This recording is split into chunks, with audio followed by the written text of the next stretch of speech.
I want to ask you this question. Have you ever in your business hit a roadblock where you feel like it might be time to just close down your business, close down your dream, go back to work, get a quote unquote real job? I know I have had those moments, whether it be financially or just things in my world weren't happening the way that I wanted them to. But I always knew in my gut that this is what I wanted, and I wanted to keep moving forward. And that's exactly why I'm so excited for today's episode. We are talking with the wonderful Kelsey Chapman, and I'll tell you a little bit more about her here in a second. But she went through a lot in her business this year, and I just really think her story of adapting, pivoting, listening to her gut, and being true to herself is one that we can all really learn from. And so I really hope that you enjoyed it. It was so fun having this conversation with her. A little different from some of the things that we've done. And I know I say that a lot, but marketing is a big part of your business, but the mindset about how you grow your business is huge. And I really find that mindset is what gets in the way for so many people when it comes to doing their marketing, putting themselves out there, and growing their business. So let me tell you a little bit about Kelsey.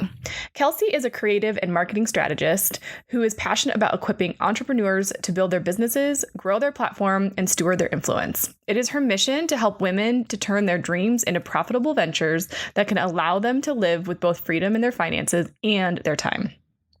Kelsey wholeheartedly believes dreams are worth pursuing and loves walking alongside women to bring their visions to life in a tangible way. And you're going to hear so much about this from her as we move through this episode, just her inspiration of others, her partnership with others, and kind of the way she has gone from having a six-figure business to having no business at all, and how she's kind of building that all up again. So I really hope you enjoyed this episode. It's a long one, but it's a goodie, I promise. It was so much fun to record, and I'm excited for you guys to hear it. But before we get into it, this episode is brought to you by the Course Toolkit. So I am giving away my one full year, not giving away, but giving you access to a full year of the Website Laboratory, which is my membership program, which teaches you how to get more warm traffic to your website and convert them into sales. So you're going to get access to that program as part of this Course Toolkit, as well as 20 plus other courses, all for the price of $99, which is crazy, right? My program alone for a year is a $390 value. So I know it's crazy that we're putting it in here, but I really want 2020 to be a killer year for everybody. And I think that being a part of my program and all of the other amazing trainings that are inside the Course Toolkit will be incredible for you and super helpful. So I wanted to do this as a way to allow you to buy something for your business for the holiday season to help you learn SEO, social media, website traffic, website design, all of the things that you need in your marketing toolkit to help grow your business in 2020 for a price that anyone can afford. So just $99 for 20 plus different courses from 20 plus amazing women and business owners who are going to train you and help you build up your business to what you know it can be. So all you have to do to claim this is go to thefirstclick.net/toolkit, and all of the information will be there for you to learn more about what courses are provided and how to buy. And remember, as part of it, you get access to the Website Laboratory for a full year. So if you were thinking about it, if you were on the fence, now's the time to do it. Go get it. And let's work through 2020 together. Okay, let's get into it. You're listening to the Digital Marketing Therapy Podcast. I'm your host, Sammy Bedell-Mulhern, and each week I bring you tips from myself and other experts, as well as hot seats with small business owners and entrepreneurs to demystify digital marketing and get you on your way to generating more leads and growing your business. Hey, Kelsey, welcome to the Digital Marketing Therapy Podcast. Hi, I am so excited to be here with you today. I know it's going to be a good one. I'm really excited. So I've already kind of introduced my audience to a little bit about who you are, but you've had quite the year. Yes, I have. And you know all the juicy details. So I'm excited to share with you here. I do. Yeah. And I, one of the reasons why I really wanted to have you on is because I think it's just, and we'll get into everything here shortly, but I just think it's such a great story for every business owner because we all have our own hurdles, ups and downs and wins and, you know, I don't want to say failures, because I do believe that everything is a test, and we only get better every time. But it's about dealing with adversity and just continuing to move forward, right? To me, that's what separates the people that end up being successful and the ones that just kind of close up shop. Totally. And man, I mean, that's a good reminder, even for me today. Like yesterday was a hard day, and so that's just a good reminder that, like, even some of the harder seasons, while they may not be classified as failures, like you didn't do anything to cause that, it can feel like a failure and it can feel really hard, but there's no way, you look at kind of the best of the best entrepreneurs, we read their books. There's no way they made it through 50 years with no adversity. Like that's just improbable, Right. Yes. And so it's just a good reminder when you face it that other people have gone through it. And it's really what kind of separates, the people who are going to stick it out for the long haul and the people who are going to throw in the towel. Yeah, 100%. So let's rewind back to kind of the beginning of the year. Why don't you share kind of what your business looked like at that time? Yeah. So at the beginning of this year, I was probably making more money than I'd ever made. I had, a multiple 6-figure business, a digital marketing agency running Instagram accounts for probably 50 clients on any given month. Rewind a little, I'd started, 4 years ago, just learning how to grow my Instagram. We were kind of in the era of buying followers, and I was like, no, I know enough to know that if I buy followers, they're never going to convert to a paying customer. Mm-hmm. So how can I grow for myself? My goal at the end of this was to write a book. That's all I wanted a platform for at the time. And I just started learning how to grow my audience. And then I started kind of collecting clients. I put my profile up on Upwork and I realized, people want real relevant followers and they don't know where to start. They're being told they could just buy 5,000 followers here. And then they're realizing, wait, that's not moving the needle in my business at all. Mm-hmm. And so I kind of just built this agency word of mouth. I mean, I didn't even have a sales page on my website and was having $20,000 months because word of mouth was spreading. I really worked out a killer referral system for my clients and made it really easy for them to refer me while delivering them excellent customer service, real relevant followers that would actually move the needle in their brand. And so, over the course of 4 years, it went from 10 clients to 20 to 30 to 40.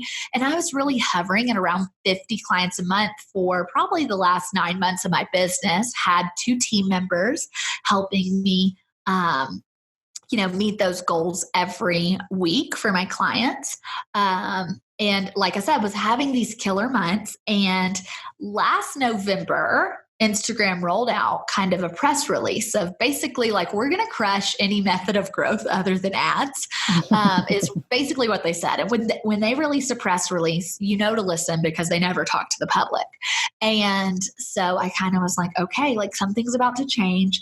And my anxiety was insane. I was not healthy. The cortisol pumping through my bodies was probably next level. I would not want to see lab results, but in April, sure enough, those $20,000 months went to zero overnight. I woke up and that ability to grow was over. The only natural pivot that I could make was to pivot into Facebook ads management. And really that just does not suit my personality. I knew that it was time to close the chapter on this. I had felt like I don't really want to be in this forever. People are obsessed with their followers. They message me at midnight, which is also highlights my lack of boundaries. But people message me at midnight if they haven't grown 10 followers. And so I knew I was playing with small money from people when they were just paying me for a service. If I moved into Facebook ads management, I knew it was going to turn into, I'm answering to them for their $5,000, $10,000 ad spend. And I just didn't want to. And so I knew that was a no for me.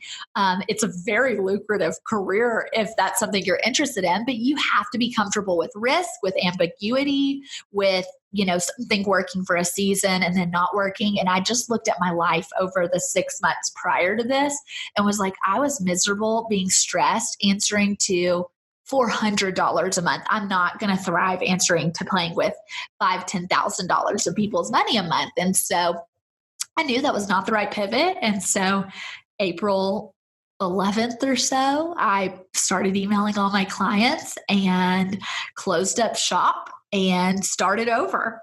So I mean, it's incredible to think about losing your entire business just like that out of something that's completely out of your control. And I've done a previous podcast just talking about just in general diversity in your marketing in general, not because you need to do all the things, but because just, if something changes on social media or with all of a sudden how your emails get delivered, like you can't control that. And so you don't want to lose everything all at once. But I mean, we've seen it happen over and over and over again where these outlets make a change and software companies go completely under. So it's an unfortunate time we live in. But I wanted to ask you kind of when that happened. And I mean, you kind of had to go into survival mode for a moment of like, I have to still take care of my clients. Right. Yeah. But then you also had to kind of mourn at the same time. Like, how did you balance both of those emotions like all at the same time? There were just so many facets to this that felt too like just like perfect timing. I got my book advanced 6 days before this all happened. And so that I knew that would carry us through these next 6 months. My husband was still in school, so it was not a convenient time for my business to disappear overnight. I think a lot of people look at people on Instagram or think, oh, but they might've had it easier than me. And it's like, actually, no, my husband worked at Starbucks for 20 hours a week. So that wasn't paying our mortgage. I was, and that was fine because we knew there was, an end in sight for that, but he wasn't done. Like I didn't have a fallback plan. And so I, had to navigate that while messaging all my clients and having just such fear of disappointing them. But the reality is that I had nurtured those clients and taken such good care of them for years. Some of those clients have been with me since I started, and they were like, girl, it's okay. I had 3 out of 50 clients be a little harsh. Actually, only 2 out of 50 clients were harsh, and 1 apologized and was like, I'm so sorry. That was not even about you. That was about me. Mm-hmm. And that's amazing. And that's a big testament to what you said earlier in nurturing your clients, providing excellent customer service, and kind of that referral network that you created. Totally. Like if I had a month where, I could gain them 2,500 followers instead of their guarantee of 800, they got that type of service from me. I was never just like, oh, I met your goal and now I'm stopping, Mm-hmm. And so I always strive to go above and beyond. With my clients, I communicated very promptly with them. Like I always email back like within a day or two. And so I think they just knew that. And when I onboarded them, my phrase was always, we're going to ride this wave as long as we can, but Facebook owns Instagram and they will move to an ads model. So we will wake up one day and this will no longer be a viable route for growth. So we're going to ride this wave as long as we can. And so a lot of them had heard me say that. Like I primed that for years, I knew Facebook, you could grow it to 10,000 likes in a week. 5 years ago. And now you've got to run ads to the people who already even choose to like your page for them to even see your post. And so, I kind of was like, well, if Facebook bought Instagram, that's probably the trajectory we're heading on there. And so I just clearly articulated that to my clients, and almost every single one of them, when I closed up shop, were like, well, it's been a good run. The only refunds I had to issue were the ones who had paid like $3,600 a year in advance. The ones who just paid on a month-by-month basis were like, girl, don't worry about me. I know you've got a lot going on. Let me know when you find a new route for growth. And so, I've just kept them in the loop. I, hopped on a lot of strategy sessions. I said, hey, I would love to serve you and tell you what might work best moving forward for you to grow. And just did my best to nurture those relationships. And people were so gracious. Within 6 days, I started emailing everyone on a Saturday night. I was troubleshooting all day Friday and Saturday and sent like an email like, hey, just let you know, I'm working on this. Saturday, made the decision, started emailing.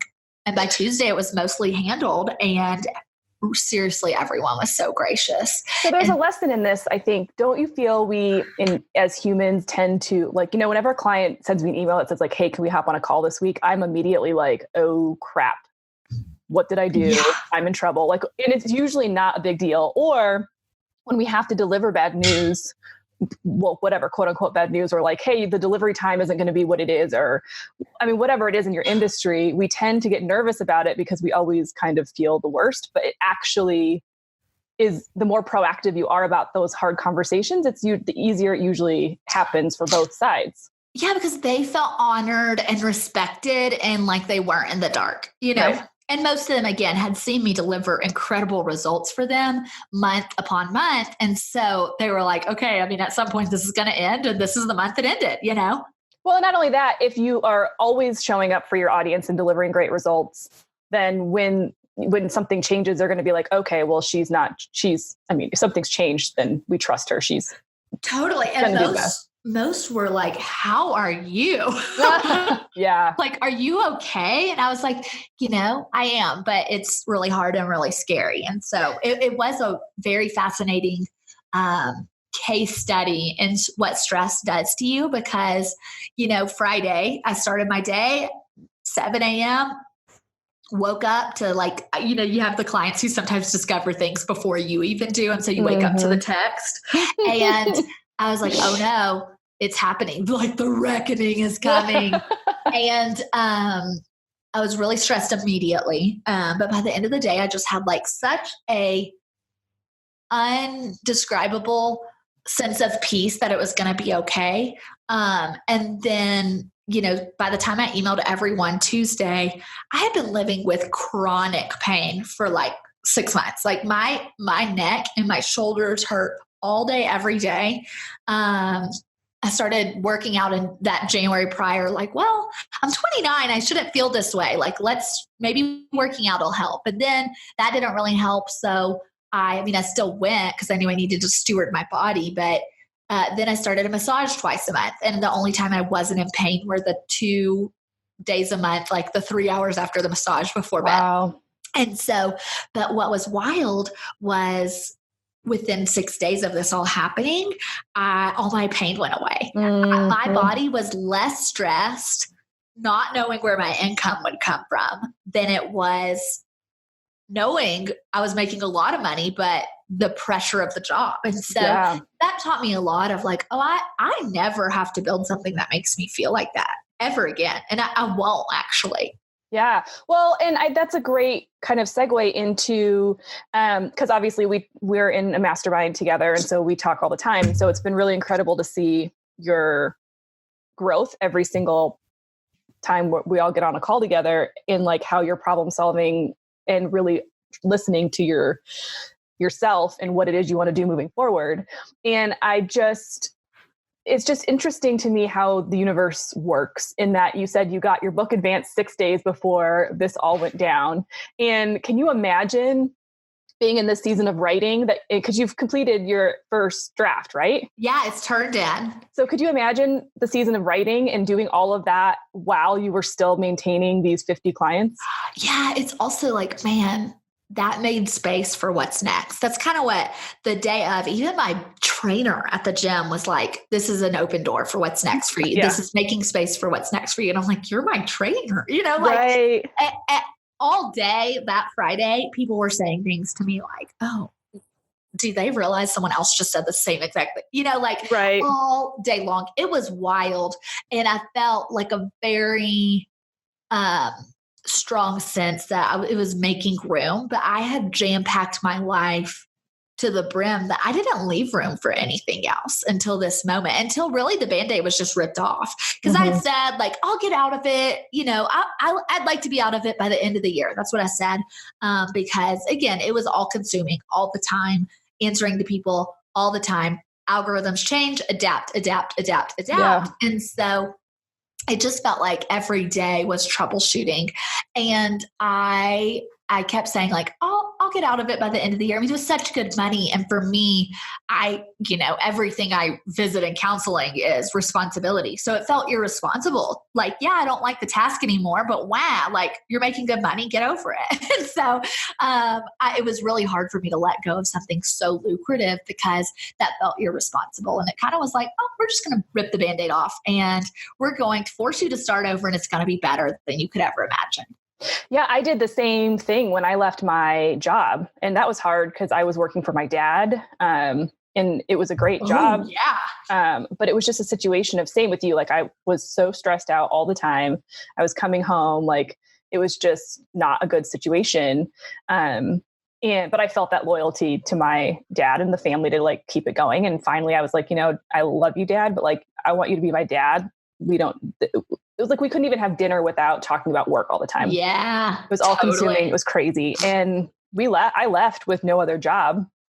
I was like, well, we're just going to figure it out. Yeah. Started and just decided to start a business with no clients, and same just kind of grew it word of mouth, and never could have imagined. I mean, I still have a long way to go to hit the things I want to do, but I could have never imagined doing the things that I'm doing now when I started my company. So yeah, that's sometimes just ripping off the Band-Aid, like you said, opens up that space, that brain space, everything for you to kind of really think about what lights you up. Totally. And it's like, space in your life to even have room to focus on something else. And I think kind of like your story of leaving, your family business, me navigating this transition. Before that, it was leaving my day job.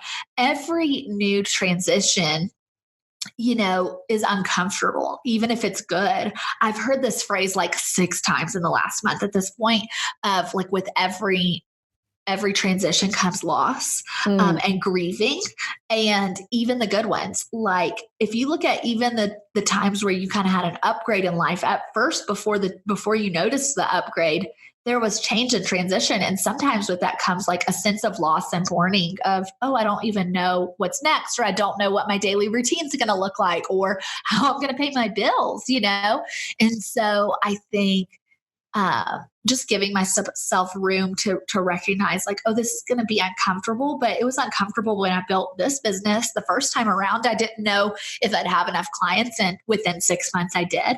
And so it's kind of looked very similar this time around. Anytime you're building something new, everyone's navigating that. Like, I don't know if this is going to work. I'm nervous. Is it going to be enough? Am I going to have to go back to a day job?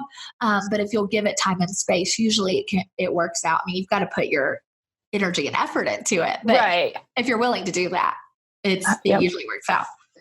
So you wrote writing your book, you have that in, and why don't you tell everybody a little bit about what your book's about, since that was kind of one of the big goals from way back when. Yeah. So that was like the original goal of even why I got into marketing. And I've always had a marketing knack. Like I had professors in high school even say, you've got to go into marketing. And I'm like, no, I'm going to like serve the greater community. I'm going to go live in Africa. And so I just really had resistance against marketing for whatever reason. And sure enough, it's what I looped back around to. And ever since I've been a little girl, I've just wanted to write a book. But I knew when I guess that was 5 years ago, 24, I guess 25. I was like, I probably need a platform. Like, who's going to give me a book deal if I don't have a platform? And so that's how I started growing it. And I realized, I have a knack for this. And so, especially creatives, a lot of creatives don't have a marketing bone in their body. So I love working with creatives to help expand their reach. But for me, I kind of ended up putting the book on the back burner for a while because, when you have no margin in your life, when are you going to be creative? And I woke up last year and was like, I think it's time to start writing. Like it just felt like a little bit of a shift. Like, oh, this doesn't feel like I'm forcing it anymore. And I started kind of working on an outline somewhat. I had thankfully people come alongside me who I knew who were willing to give me their book proposals to work from and to just kind of have a template to start off with. And what came out of me was a book on mentorship. And, even when I was pitching, this year to publishers, they were like, her whole online platform is about training. Why isn't she talking about that?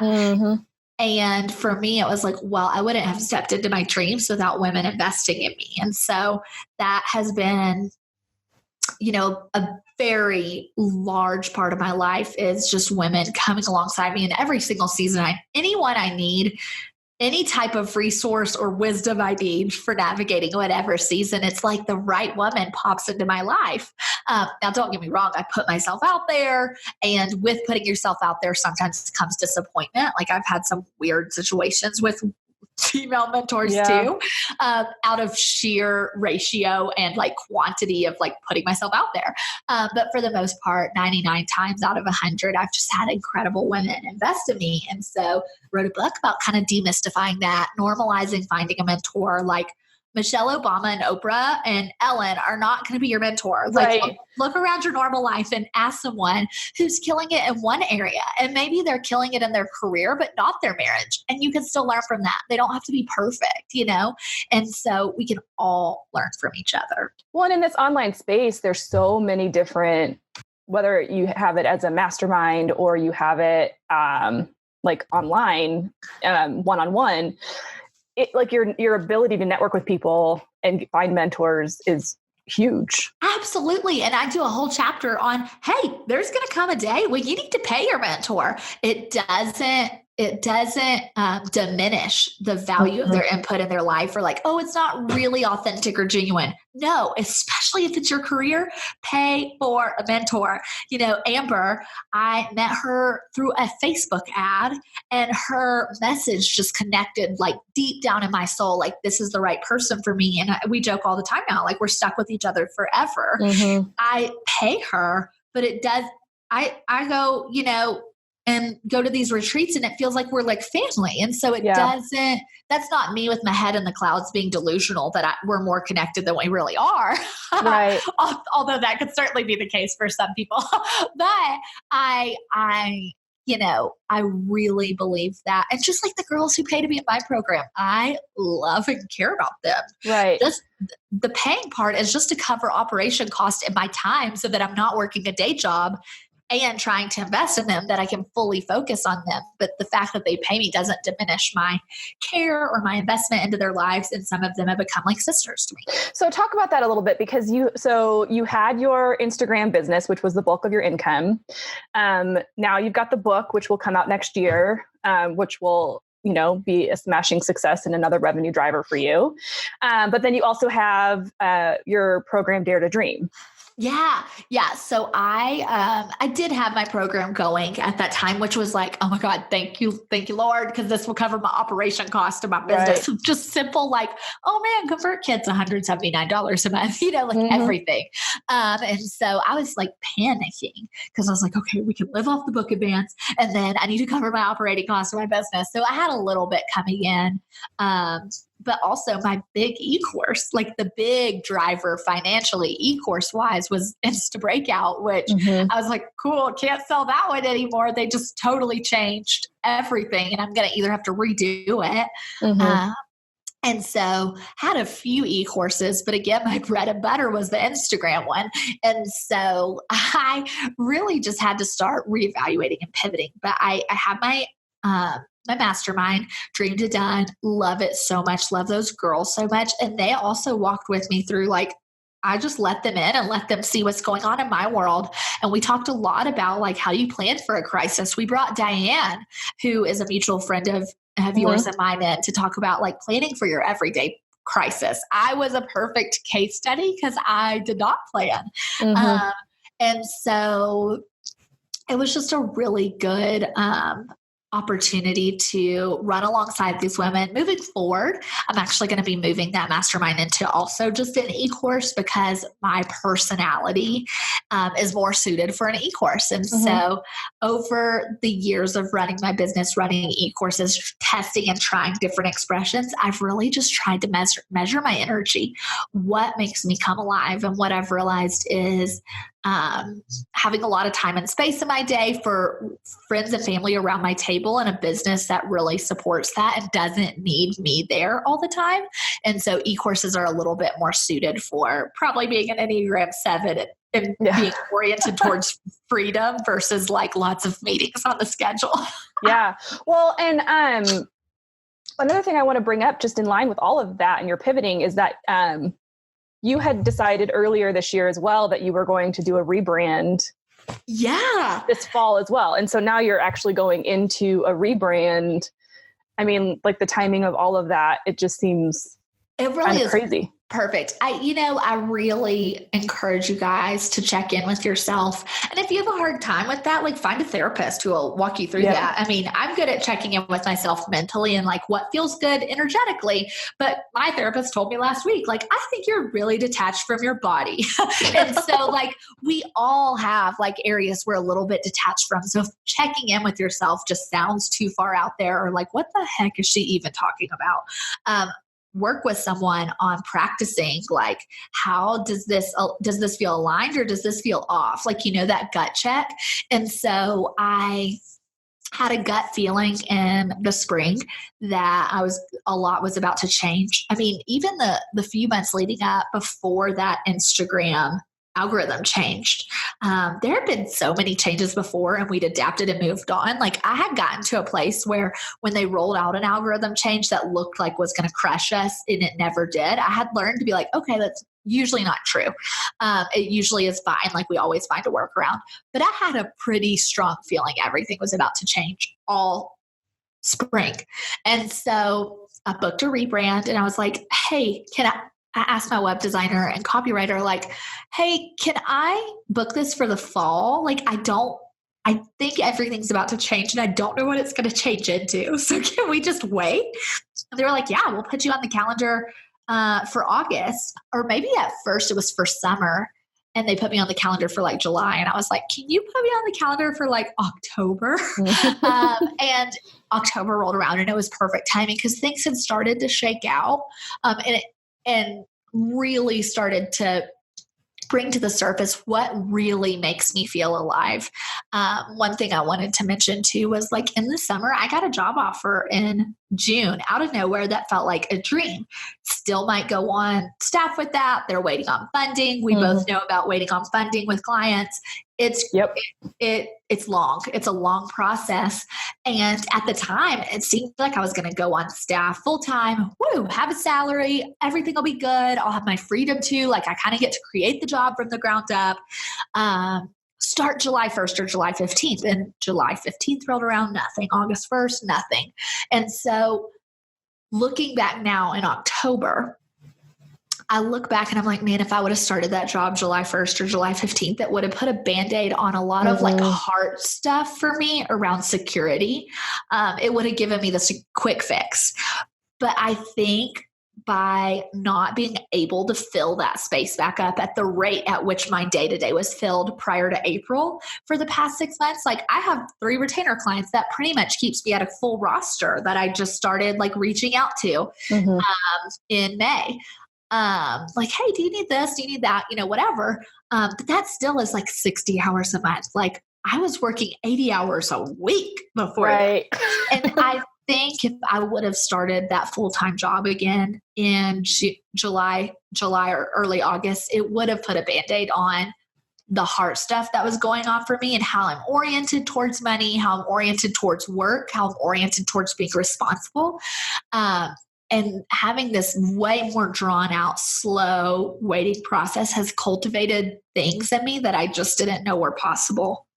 Well, I mean, yeah, I think we all run through these pitfalls in our business when we're in a growth period, right? It's, I need to take all the clients because I need to pay all the bills or, and then you get yourself into situations that aren't the right fit or aren't projects that kind of let you up. But, I guess it's hard to move through that. I know for us, when we've been in those seasons where the money's been tight, the support, like knowing that like me and my husband are on the same team and we know we're driving this bus in this direction together because we have ultimately an end goal for my business that supports our family vision of what we want, So I guess for me, the question to you is like, when you're going through these seasons and you're trying to give yourself that space, like, what would you say to people when they're like, well, I can't do that. Like I need to have the money. Like, did you have extra support from your family and friends? And I'm not even talking financial support, just, did you kind of have that community around you that was able to help you continue to push forward in what you wanted as opposed to kind of going after the Band-Aids? Yeah, totally. I have incredible community. Like, I mean, I remember the first week. I mean, I would just go to dinner parties and cry. Like, I was a mess. Like, because for me, I mean, again, everything I visit topic wise in counseling is fear or responsibility, fear Mhm. of the rug being pulled out from under me, which happened, by the way. And you're still here. And I'm still here. That was a big lesson for me. It's like, oh, wow, the rug can be pulled out from under me. And I can still have joy and I'll still be okay.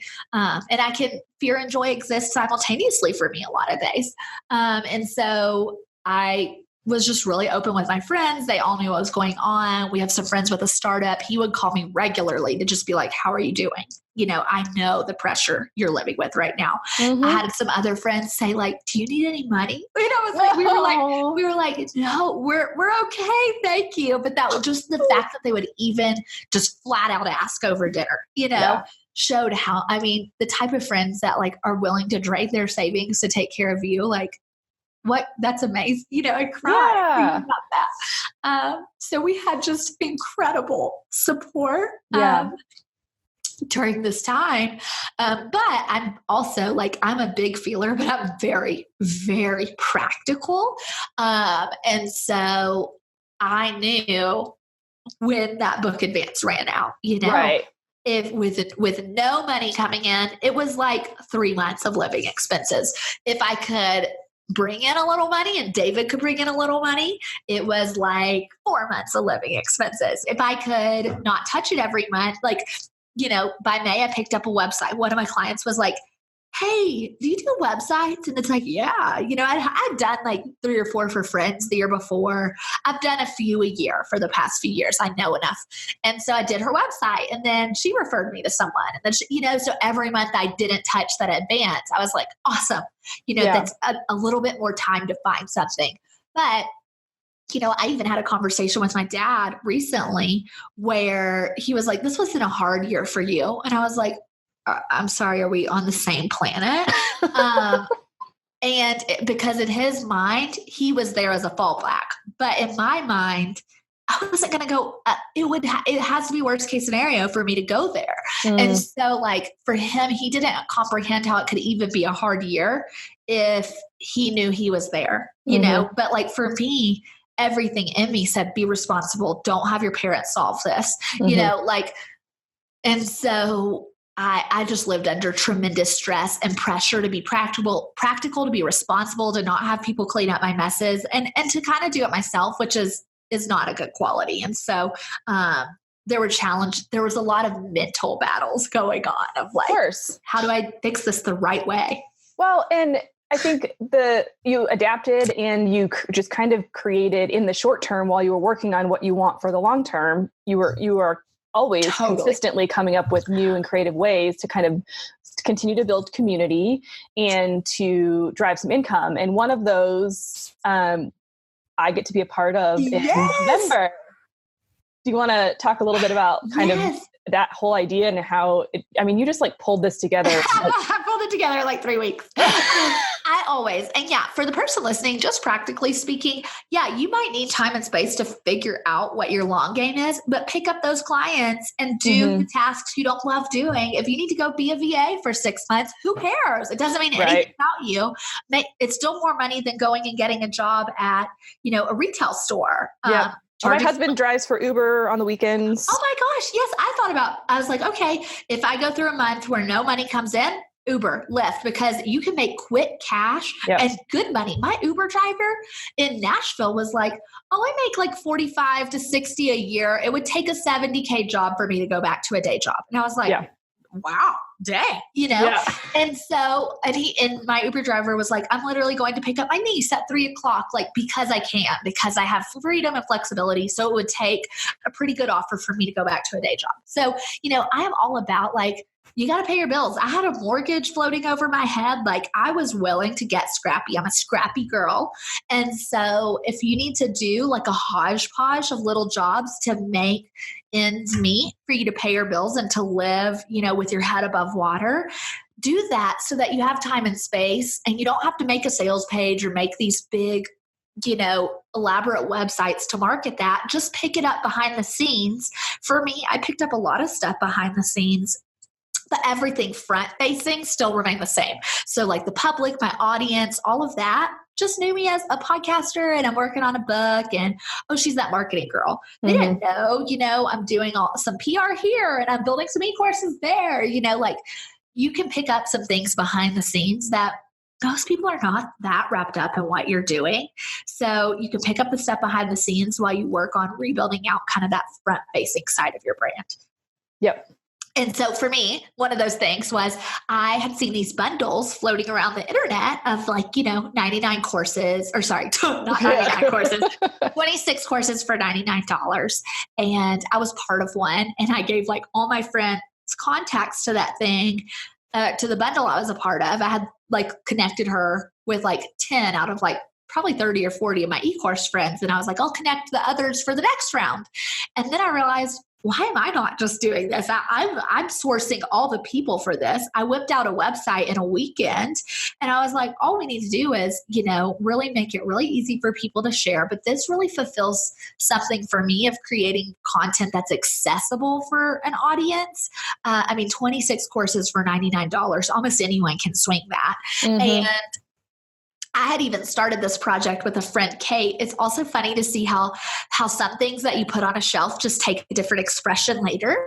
My friend Kate and I had started this newsletter earlier in the summer, and it just looked like it was going to be a long road to profitability. So we kind of shelved it, and we had just said, we're so tired of selling all the time. We just want to create accessibility for people to have learning materials. There's so many entrepreneurs who want to build their business but feel like they don't have the resources to get started. And so we were going to do this newsletter, and then we're like, gosh, this is going to cost us so much money and time to create. So we tabled it.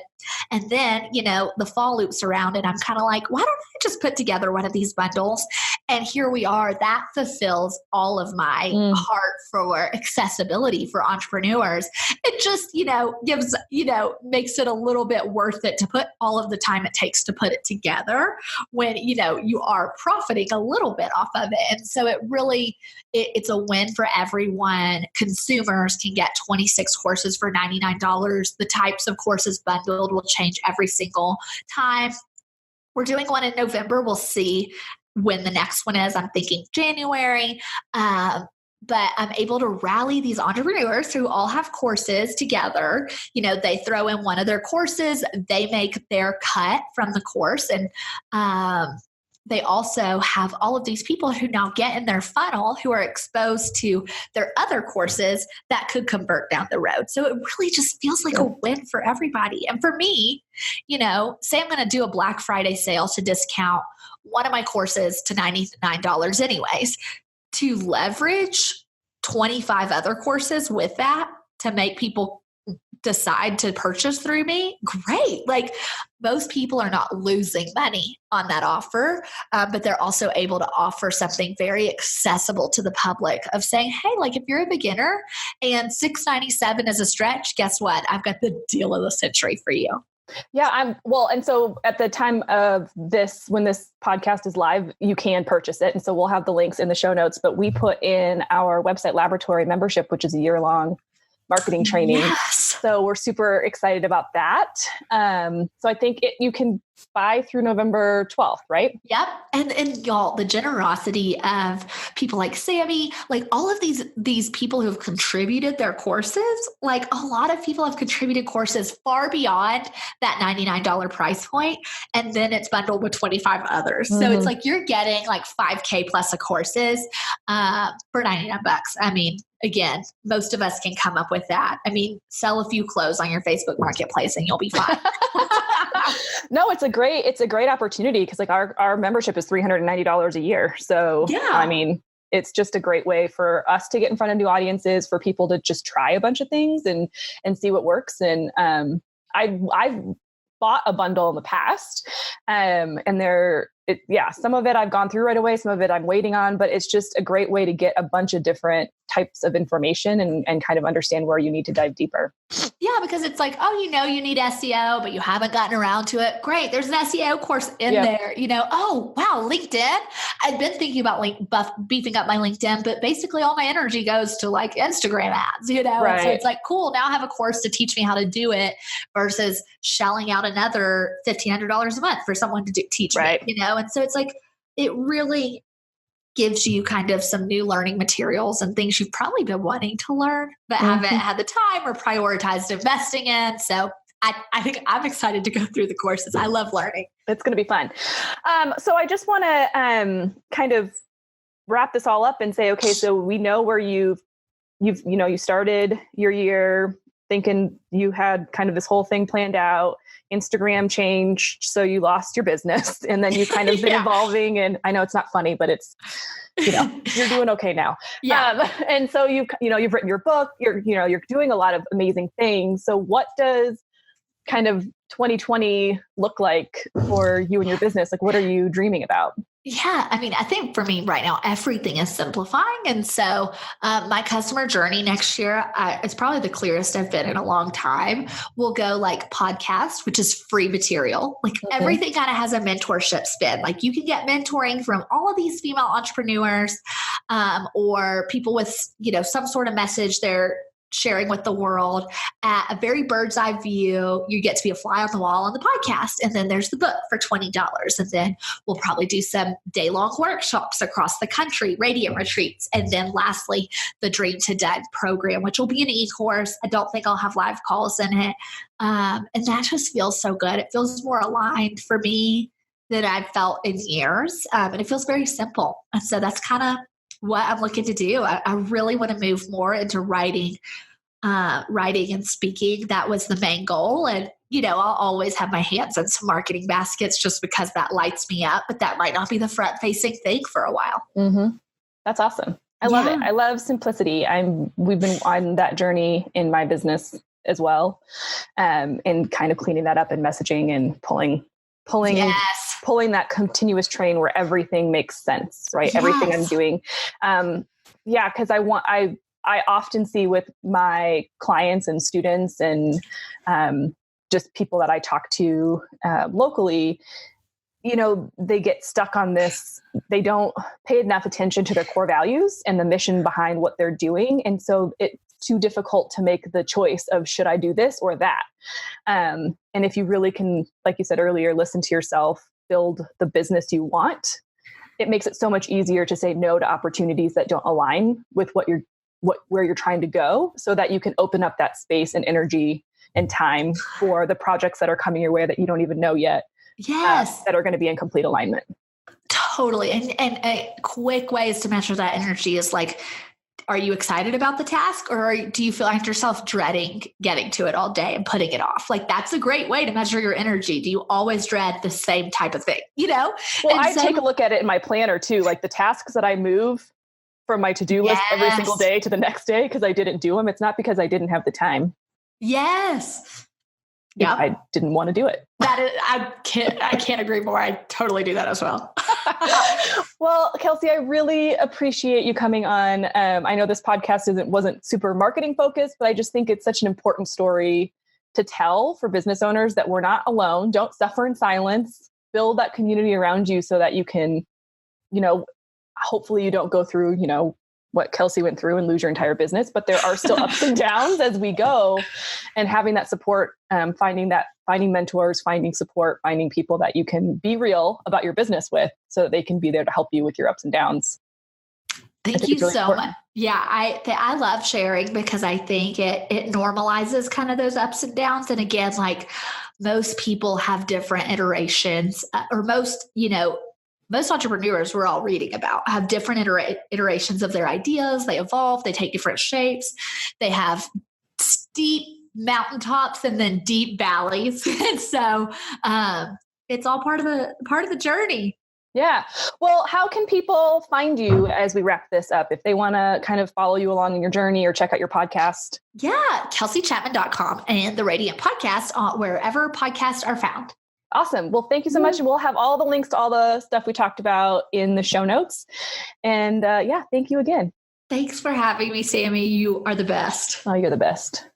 A big, huge thank you to Kelsey again for joining me on this episode. It was so fun to have conversation, and I love just having real conversation with other business owners that are going through struggles and fighting through it, because in one way, shape, or form, we're all going through them on a daily basis in our business. And so how we can work through that together, support each other, lift each other up, I'm all for that. And I love sharing stories like this. So I'd love to hear kind of your aha moments, your takeaways from this episode, and you can leave them for me on the firstclick.net/podcast. But again, I want to remind you, we talked about the bundle in this episode as well, and Kelsey's the one who put it together. So I really hope you'll head on over to the firstclick.net/toolkit and get this $99 package for 20 plus different courses, including a full year in the website laboratory, which is a $390 value. I'm excited to see your smiling faces in there, and thank you so much for listening.